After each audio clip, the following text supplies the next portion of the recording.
Hey, friendo, Steve here.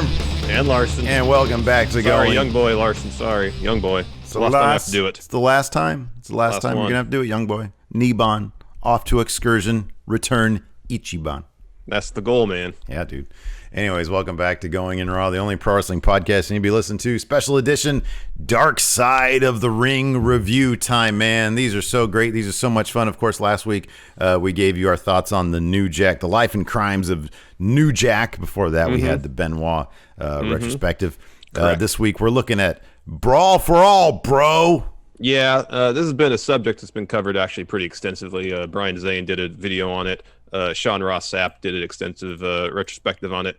I interviewed Vince Russo, I believe. So it's ground that's well covered. Yeah, sure. That being said, there's a couple things described in this that at least I wasn't aware of. Sure, yeah, absolutely. I mean, the primary amongst those was Vince Russo saying motivation, the inspiration behind the Brawl for All was essentially to see Bradshaw get beat up. Yeah. But he was talking tough backstage. I wasn't aware of that. Yeah, that was good. Not shocking. Not shocking. He seemed like he was a royal prick back then. So the idea that Vince Russo would then be like, man, I want to see this guy's ass kicked. Hey, I should do a tournament where people get their asses kicked. You know. And it was an interesting dichotomy. I know I saw some complaints about the another instance of Cornette and Vince Russo essentially arguing via video footage about what pro wrestling should be. I think we kind of saw this a bit with the Montreal Screwjob one. Yeah, you know, there was some specifically like Dave Meltzer. I think some people who are maybe like a little too close to the situation. Because Meltzer knows about this stuff, you know. He's been involved in some of it, kind of, you know. Yeah.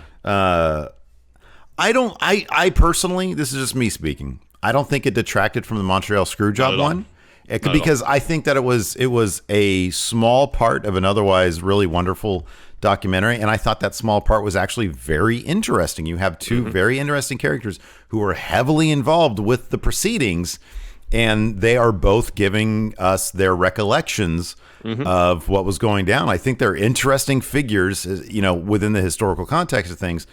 And I think them bickering.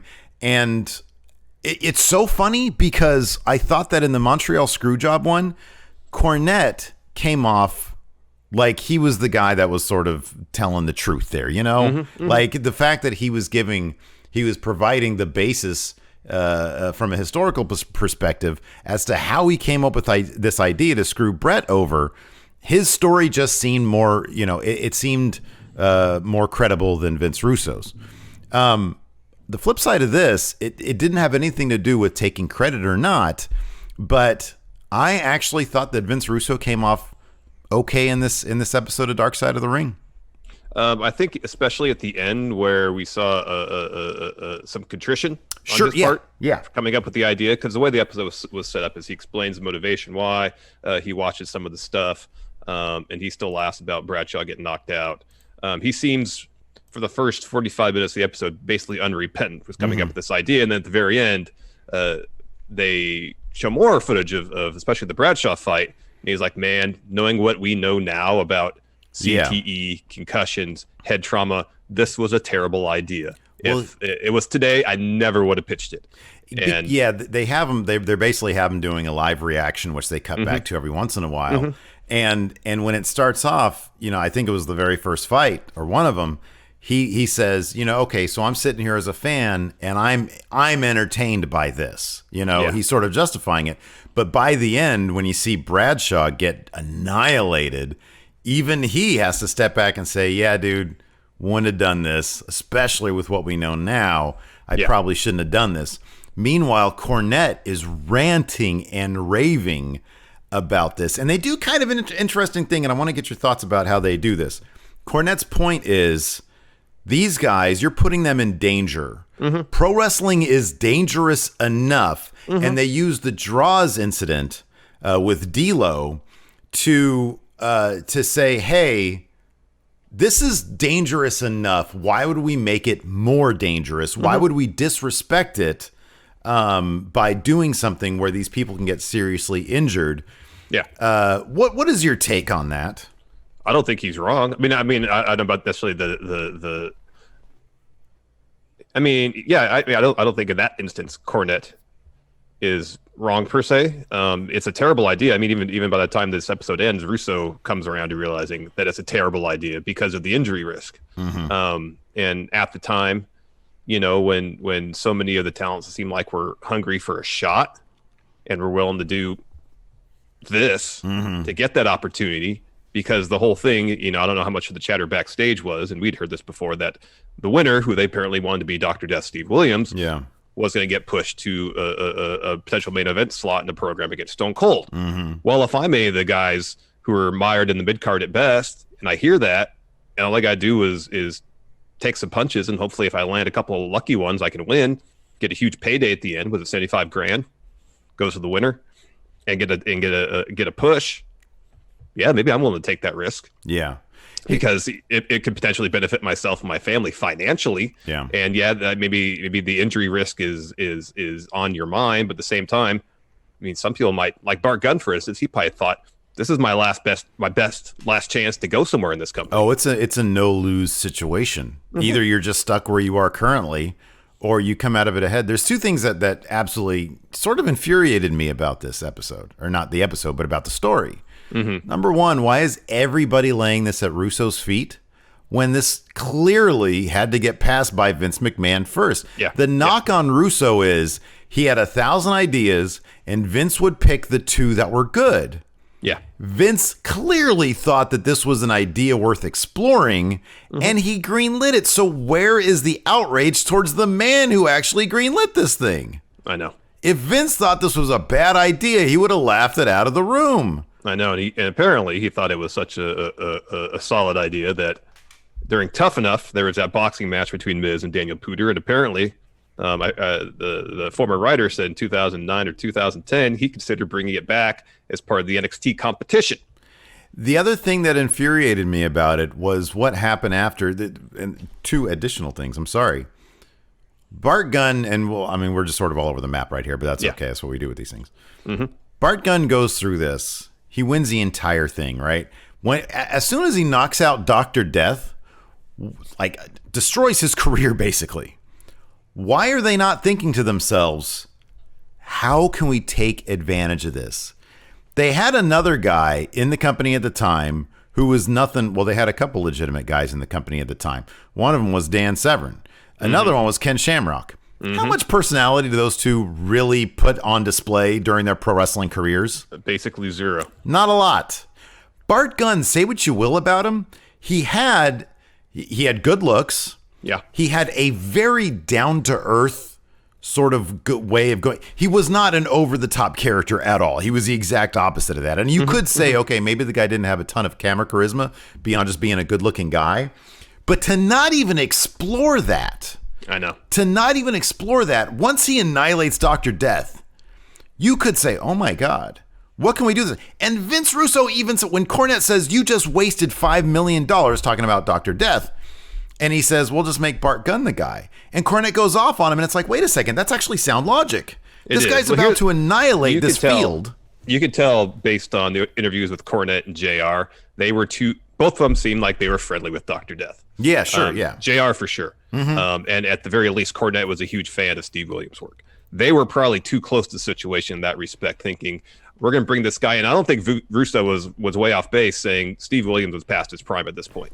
He was, yes, I know. And in terms of... even I knew that back then, and I was an idiot. I was like a 20-year-old kid.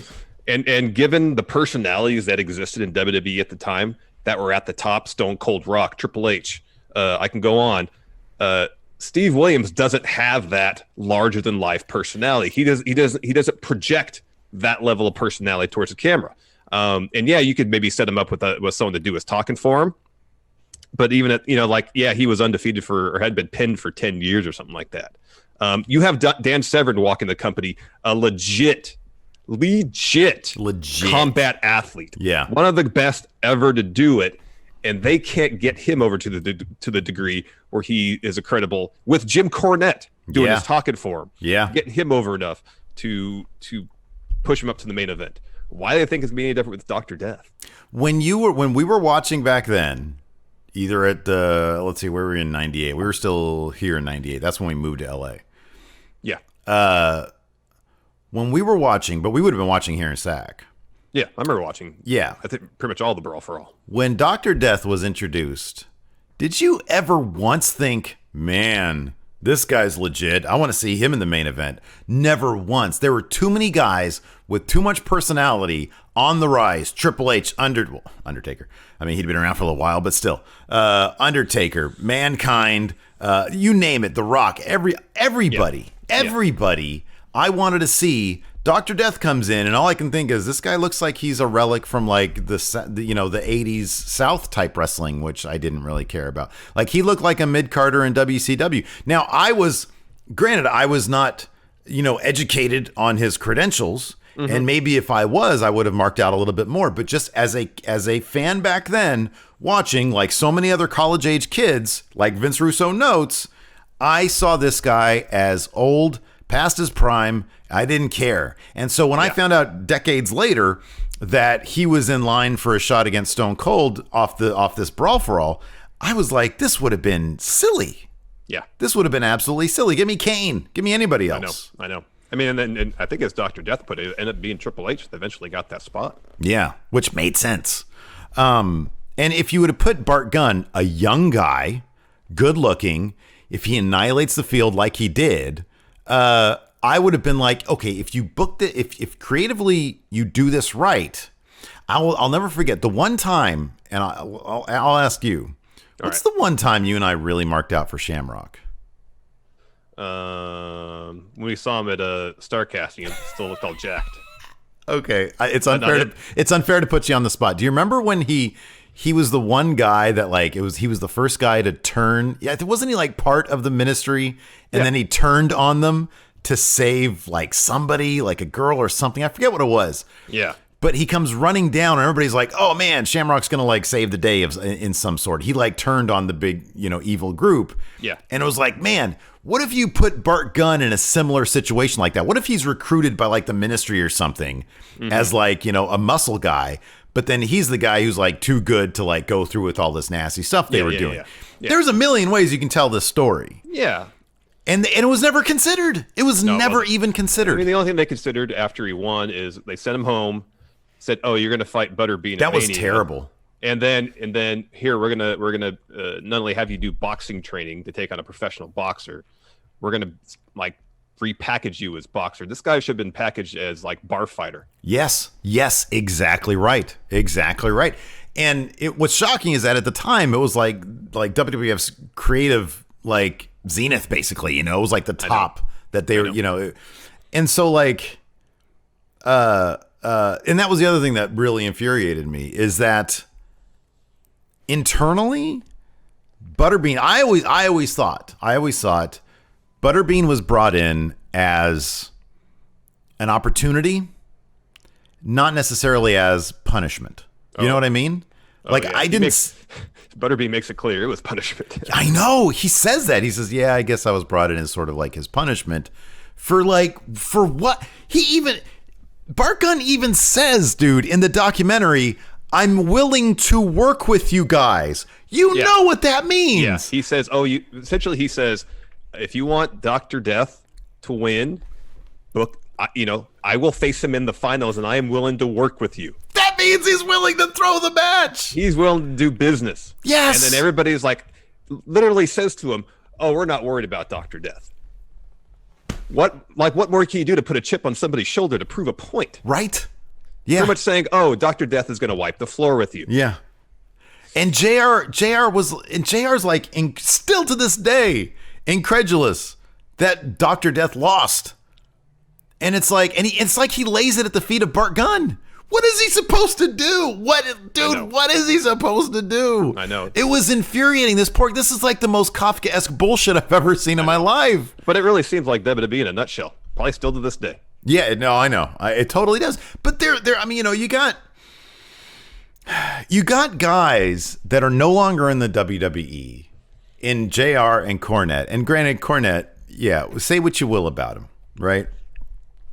But Cornette really knows, for back then, pro wrestling. He might have his issues with, and that's a whole other weird thing. I'm convinced there are just little things that like Dave Meltzer has said I'm convinced there are some things that we don't know about as it pertains to why Jim Cornette is so weird about modern day, about the Kenny Omega stuff and the Joey Ryan stuff.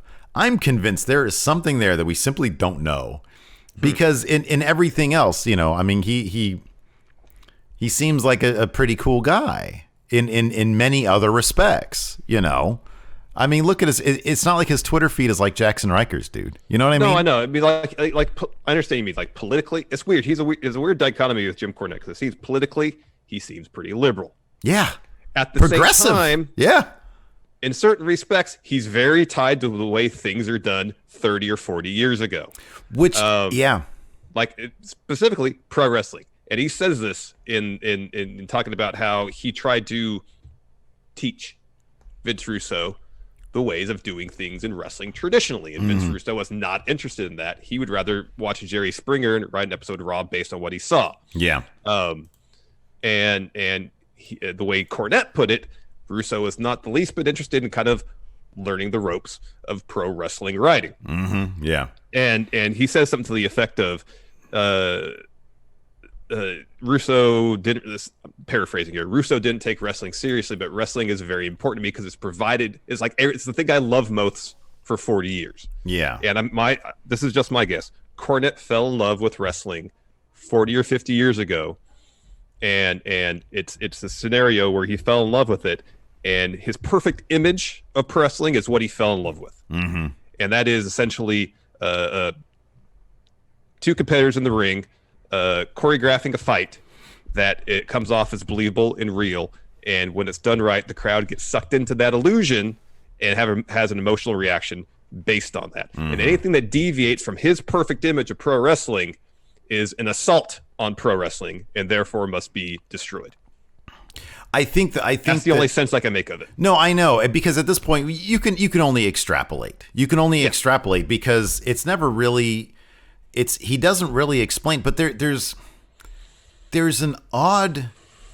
There's got to be. It's interesting. He's an interesting guy. It just feels like there's some missing piece that if we knew whatever the story was, there's a rosebud. Thank you. Exactly. There is a rosebud. And if we knew it, we'd understand it. We'd be like, oh, okay, now I get it. It's probably in generalities exactly what you're saying. There's something specific and something traumatic or something. I don't know. But he is at fever pitch when it comes to Russo. See, but here's the thing. If you, as I described Cornette, his philosophy of pro wrestling, he sees Vince Russo and basically sees the Antichrist. Sure, yeah. Because here's someone who in Russo's mind, at least Cornette thinks, there's nothing sacred about pro wrestling. There's nothing that needs to be protected. Yeah, sure. There's no tradition to uphold. There's no unwritten rules to follow. And it's all about popping ratings, popping this, popping that, week to week to week. Yeah. And as good as Russo came off in this particular episode, it was still incredibly disappointing to hear him say that they used to watch Jerry Springer while watching Raw. Like that was their sole influence. Yeah. And yeah, you could see that on the screen when you watch Raw for the most part, but also it kind of, and maybe, you can't, just as you probably can't lay all the blame on Russo's feet for everything that went wrong in WWE, you can't exactly give him all the credit either. Sure. No, yeah, absolutely. That there was some pretty decent storytelling going on in there during the Attitude Era. Absolutely. And you'd like to hope that the inspiration for that would be more substantial than Jerry Springer. Yeah, sure. I mean, I honestly think that the Springer stuff was, maybe the basis for, and it's funny because I know that it's going to be obviously his very biased point of view, but I'm going to try to read Russo's book because I am very interested in sort of, what his tale is, even told through his lens, and then you can sort of piece together. But I'd like to think that, the stuff that was influenced by Springer was probably, it's probably obviously the stuff that, it's the more shocking stuff. Yeah. But, I mean, to plot out to play, and granted, I haven't watched in a little while, but to plot out Survivor Series '98, and again, I'd like to read a book on how that went down to see exactly who the cooks were in that kitchen. Yeah, but there's some damn good plot twists at Survivor Series '98. Yeah. There are some damn good plot twists during the Attitude Era. There really are. I was just watching today, and it reminded me of how good the plot twists could be. The Festival of Friendship, with Jericho. And I'm like, God damn, man. I know they talk so heavily about working with Jimmy Jacobs on that. And it's just a bummer that he's not with the company anymore because that was some really good stuff. And then I started thinking, man, how long is Kevin Owens with WWE? Because I'd love to see him back with Jericho in AEW. And he's there through 2023. Yeah, he signed a new deal. In 2018, yeah. Yeah, 5-year deal, yeah. So it's gonna be a while. So anyways, getting back to it, though, the story of Bart Gunn is an absolutely fascinating one. The fact that he was paired up with there is some shady behavior with how the brackets were shaking out. Yeah, they claim it was hats in a bag, but the fact that Bart Gunn was paired with his tag team partner in the first round, and he just absolutely annihilates Bob Holly. To the point where Bob looks like he's going to cry at the end. Oh, it's like the most cry face you're going to see. It really is. And on Bob Holly. I know. On Bob Holly. Noted tough guy, Bob Holly. And they go back to and they ask, well, what was it like immediately after? He's like, it was kind of quiet, And so Bart Gunn, a room that night, yeah. They said Bob Holly's laying on the couch. The next day. I know the recreation. Yeah, Bob Holly got the couch. It's great because in the recreation, it's great. It's one shot of in the foreground. You have Bart Gunn with his head in his hands and sitting on the bed. And in the bed, on the bed, and in the background, Bob Holly is twisting and turning on the couch, trying to fit his massive body on probably a very small couch in a hotel room. It's probably more a love seat. Yeah. I thought The Godfather was hilarious in this. Yeah. Being so over the top about his love of the cannabis. It's interesting, too, because he was talking about his time, was it working in the gentleman's establishment? Cheetahs, yeah. Yeah, and the thing, like, he put over how much he really enjoyed the Godfather character, but what did he say about working in the strip club? He used to slap the shit out of pimps. He hated pimps. He hated the pimps, man. Maybe he was portraying, like, a kinder, gentler pimp. I don't know, but again, a very interesting character. Yeah. And wildly entertaining to listen to. Like, I'd love to hear more of his stories. It was interesting, the Bart Gunn section. So he loses to Butterbean at WrestleMania. I think he's gone from WWE shortly thereafter. And my understanding is that they mentioned this, he went to Japan. Yeah. And they mentioned that there was like a potential bout between himself and Butterbean in an MMA match, but he had to be ready in like 4 days. And Bart's like, no. I want fight camp. I want to prepare for this. They didn't mention anything. Apparently, my understanding is he went to Japan and did some wrestling and actually did pretty well for himself. Yeah, I was shocked that they didn't. That was always my understanding. I was shocked. I mean, I understand. I totally understand that documentaries form together around a certain narrative that ideally develops once you start understanding the story. Once documentary filmmakers start creating a story or start filming stuff, basically, gathering info, they start to form a narrative. I'm not sure how the Brawl for All works if they go out and do the interviews first and then in the editing room determine what the narrative is. But I'm never a fan of when they ignore certain big things simply to fit the narrative. Because if Bart Gunn did experience success in wrestling in Japan, like we had both heard, so he was Mike Barton in New Japan from 2002 to 2004. In All Japan. So All Japan was 98 to 2002, and then New Japan was 2002 to 2004. Sorry. So we had 4 years in Japan pro wrestling. Yeah. And that was that was right after he was a tag team champion, apparently. Yeah, with Johnny Ace in All Japan. Oh, okay. Yeah, look at that with Johnny Ace. I thought that he did a little bit better. What did he do in New Japan? Let's see here. He was number one contenders for the tag teams. A tag team with Jim Steele. Yeah, and then he got injured. They entered the G1 Tag League. Okay, so Oh, that's funny. I think he had his greater success in All Japan because that's where Steve Williams wrestled for long this time. And I think, according to this, at least this Wikipedia entry, he gained some notoriety in Japan because he knocked out Steve Williams. And Steve Williams was like over huge in All Japan. Him and totally. Terry Gordy were tag team champions. And there's pictures of them with like 15 belts amongst the two of them. Yeah. They were dominant over there. Yeah. So, I mean, he had, I guess, given that it wasn't like overwhelming success, I thought it was a bit more than just this. On, let's see, 2001, he won the annual Kurikan Hall Battle Royal.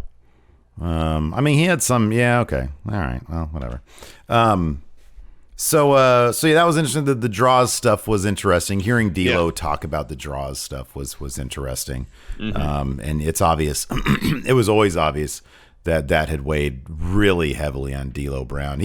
D'Lo Brown just seems like the biggest sweetheart. I know. He really does. He really does. Yeah. It was interesting hearing Draws talk about his loss to Bradshaw, where he was convinced that he should have won the match, but it was a situation where, all right, well, they want Bradshaw to advance. So.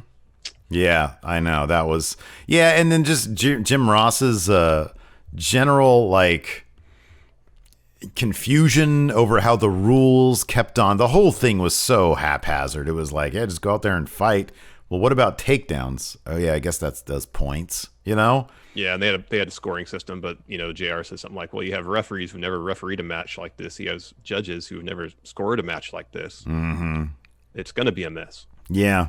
And, like, it was funny hearing him say, well, like, I wasn't dismissing, JR saying this, dismissing the idea on paper, but he's like, after the first week, no. Yeah. No. Yeah. Said, like, what did he say? Something like, I couldn't stand episodes of Raw with Brawl for All and didn't want to call those matches. Well, it's not his thing. So in the end, do you think that the Brawl for All was the worst idea in pro wrestling? I don't know if it was the absolute worst. It's a contender for the worst, given all that happened. Given the number of injuries, you can make the point that Steve Williams' loss effectively ended his wrestling career as a potential main eventer. I mean, the Godfather detailed the injuries he suffered. Yeah, that was crazy. That was absolutely crazy. Like, that was one thing that was absolutely shocking, is just how much damage can be done just from these silly boxing / wrestling. I mean, he said that he was in a wheelchair, his leg got infected. And I was thinking to myself, and I mean, sometimes you're a bit better at diagnosing things than I am. What the hell happened there with his leg? I'm not sure, because as red as what it was, that's either bruising. Yeah. Which would indicate maybe a torn muscle of some sort, because it's all of his thigh. Or you can also get a redness and inflammation like that from because it's hard to tell this one picture whether it was bruising or if it was inflammation. It was inflammation. That's, as you mentioned, there was an infection there. Yeah. If that was an infection, that was widespread. Yeah, no That was kidding. over like his entire thigh pretty much. But, I don't know how the infection would have come about. Who knows? Yeah. Yeah, that was a more shocking thing to me was just the goddamn, yeah. And again, it's a situation where Cornette is correct about putting talents in place in a position where they could get hurt in an industry that's very dangerous. Yeah. But for him to lay the sole blame for that on Russo's feet, is not like, that's not. I mean, yeah, you can say, oh, it was stupid to come up with that idea. Vince Russo didn't make that. The Brawl for All happened. It was Vince McMahon that made that happen. I do wonder if there is, and it sort of speaks to the relationships backstage with McMahon, because I wonder if it's a case of McMahon brings in Russo, says this kind of stuff in the magazine is what we need. Yeah. And I want Vic Venom to write the show. Vic Venom. And I wonder if the guys, Pritchard, Cornette, JR, whomever, Briscoe, whatever, see this Russo guy, and I wonder if Vince has his golden boys, if you will, like the guys that he sort of gets infatuated. The boss is infatuated with this guy for right now, and he'll do what Vince Russo says because he's infatuated with him in the moment. And then, and then he moves on to maybe somebody else who has like a bunch of great ideas that McMahon likes. And I wonder if it was a situation where there's a certain responsibility for being the person that Vince listens to that they all maybe respect backstage. It's like, hey, Vince is really enamored with my ideas right now. I have to be very careful with that. I have no idea. I'm just sort of speculating. I don't know either. I don't know if it's a situation too where I don't know if it's a situation like that where Vince says, "Oh, I like this guy's ideas. He's my new number one," until that person's out the door and then replaced by somebody else. I don't know if that's the situation or if it's a situation where, at that point, Pritchard had been with the company for a while. Cornette probably had too. Mm-hmm. Patterson's been there forever. Oh yeah. And you got this new guy coming in who was writing columns for the magazine and suddenly handed the book essentially, and they could all be like, "Who the hell is this guy?" Yeah. Oh yeah. I'm sure. Why is he on my turf now? Yeah. Potentially feel threatened by it. And maybe Cornette. Maybe that's one of the reasons Cornette was upset about it. It's like, all right, this guy is on my turf now. I'll try to show him the ropes. Oh, you're not interested? Just immediately taking offense just based on that ground, if nothing else, Yeah, I forget who is attributed to the quote, and I'm reading that. I'm about 100 pages away from being done with that Nitro book. Mm-hmm. But yeah, that's why they said that when Russo showed up to Nitro, the non-wrestling segments just went through the roof in terms of the number of them, because he was not about storytelling in the ring. Nope. He was all about, everything but the actual wrestling, which was kind of silly because it's professional wrestling. Yeah. And you really need a mix of the two. You do. So yeah, I don't know. It was probably in terms of like the stage that it was on, it was probably the worst idea in pro wrestling. That being said, in terms of it being an entertaining, in terms of it being like a funny footnote that, oh, they would do this. It's way up there. You know what I mean? It is. It's like, wow, they really went that route. That's interesting. It's interesting to remember. I remember watching it live at the time. It's like, gosh, these fights are terrible. They're awful. I know. Because they showed, like Bart Gunn was like one of the handful of people who actually managed to knock anybody out. Mm-hmm, yeah. By and large, it was sloppy takedowns attempts. Just it was ugly. Just like I think in their mind they wanted to have fights like Rocky. Mm-hmm. Yeah, where everybody's just throwing haymakers and just like sucking them up on their chin. Yeah, but it was just flailing punches, not many landing, awkward takedowns, sloppy fighting, not fun to watch. Yeah, it was largely a pretty lousy viewing experience as a fan. It's pretty bad stuff, dude. Yeah, it was. Anyways, let us know what you guys thought about the Brawl for All documentary or just the Brawl for All itself. Thanks for watching, and until next time, what's up next week on Brawl on Dark Side? Is it the Snuka murder? Might be. Okay. Well, in any event, we'll be back next Sunday for more of that. Thanks for watching. Till next time, we'll talk to you later. Goodbye.